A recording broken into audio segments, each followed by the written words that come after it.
Artificial intelligence کیا ہے؟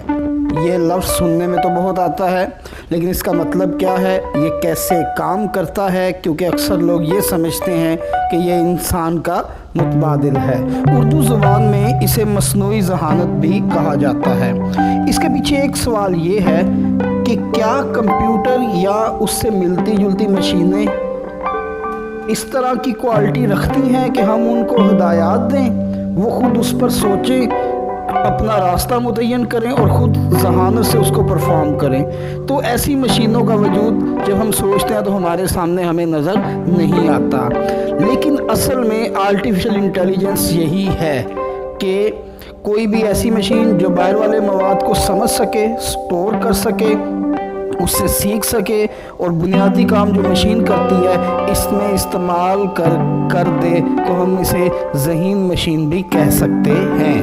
یعنی آرٹیفیشل انٹیلیجنس کا مطلب یہ ہے کہ کوئی بھی مشین اب خود سے کام کرے، جو آپ نے اس کو انسٹرکشنز دی ہیں، جو آپ نے اس میں ڈیٹا پٹ کیا، ان کو خود سے پرفارم کرے اور پرفارم کر کے آپ کے سامنے لائے۔ ڈاکٹر روزویل کہتے ہیں کہ ہو سکتا ہے 2045 تک ہم لوگ اسٹیٹ آف سنگولیرٹی میں پہنچ جائیں، یعنی اس وقت مشینیں عقل میں انسانوں سے بھی آگے جا چکی ہوں گی۔ مصنوعی ذہانت ہمارے دماغ کو الیکٹرانک سرکٹ سے جوڑ دے گی، بلکہ ورچوئل ریئلٹی کے بعد تو ہم نے دیکھا ہے کہ آپ لوگ اپنے گھر میں بیٹھ کر دفتر کا کام کر سکیں گے۔ آپ کے سر میں ایک آلہ لگا دیا جائے گا اور اس ڈیوائس سے، اس آلے سے آپ لوگ یہی محسوس کریں گے کہ جیسے آپ اپنے دفتر میں بیٹھے ہیں۔ اسی طرح آپ کے باقی کولیگز بھی آپ کے ساتھ ایک ٹیبل کے راؤنڈ بیٹھ کر کام کریں گے۔ یہ سب کچھ آرٹیفیشل انٹیلیجنس کی بدولت ہی ہوگا، اور اس کا سب سے بڑا فائدہ یہ ہوگا کہ جو شہروں کا پھیلاؤ ہوتا ہے، جیسے بڑے بڑے شہروں میں لوگ ملازمتوں کے لیے جب جاتے ہیں تو وہاں آبادی میں بھی اضافہ ہوتا ہے، وہ بھی کنٹرول ہو جائے گا۔ لیکن کیمبرج سے تعلق رکھنے والے فزکس کے مشہور پروفیسر اسٹیفن ہاکنگ کا کہنا ہے کہ مصنوعی ذہانت انسان کی نسل کے خاتمے کا سبب بنے گی۔ مختلف آرٹیفیشل انٹیلیجنس کی زیادہ تر کمپنیوں میں الگوریدم پر ہی انحصار کیا جاتا ہے، لیکن اسرائیل کی ایک کمپنی کوٹیکا نے حال ہی میں ایک ایسا نظام دریافت کیا ہے جس کی مدد سے بغیر کسی انسانی رہنمائی کے مشینیں کام کر سکیں گی۔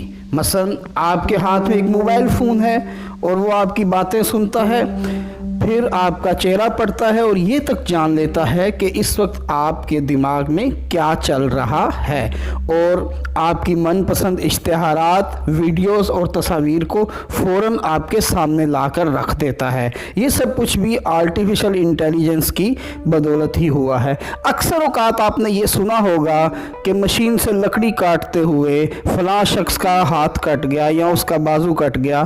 آرٹیفیشل انٹیلیجنس نے اس معاملے میں بھی بہت ہیلپ کی ہے، اور مشین کے اندر ایسے سینسر ایڈجسٹ کر دیے کہ جیسے ہی انسانی ہاتھ یا کوئی جاندار چیز اس کے قریب آئے تو مشین کام کرنا چھوڑ دے گی۔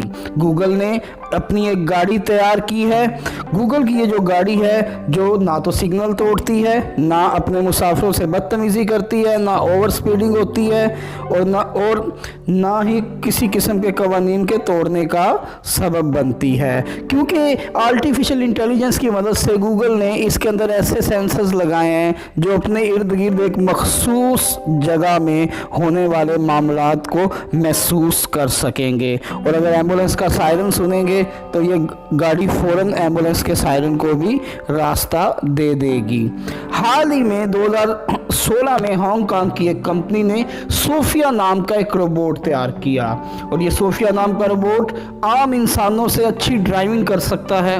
اس کے علاوہ یہ اچھا مقرر بھی ہے، بلکہ مختلف، آپ لوگ اگر یوٹیوب پر سرچ کریں تو مختلف انٹرویوز میں اس نے جو میزبان ہے اس کے مشکل سے مشکل سوالات کے جواب بھی دیے ہیں۔ اور جو سب سے دلچسپ بات ہے کہ سعودی عرب نے صوفیہ کو اپنے ملک میں ایک شہریت بھی دے دی ہے، اور یہ بہت ہی اچھا روبوٹ ہے۔ اور اسی کو سامنے رکھتے ہوئے ہانگ کانگ کی کمپنی نے کہا ہے کہ آرٹیفیشل انٹیلیجنس کے متعلق جتنا بھی اویلیبل مواد ہے وہ سارا ہم نے اس روبوٹ میں یوز کیا ہے۔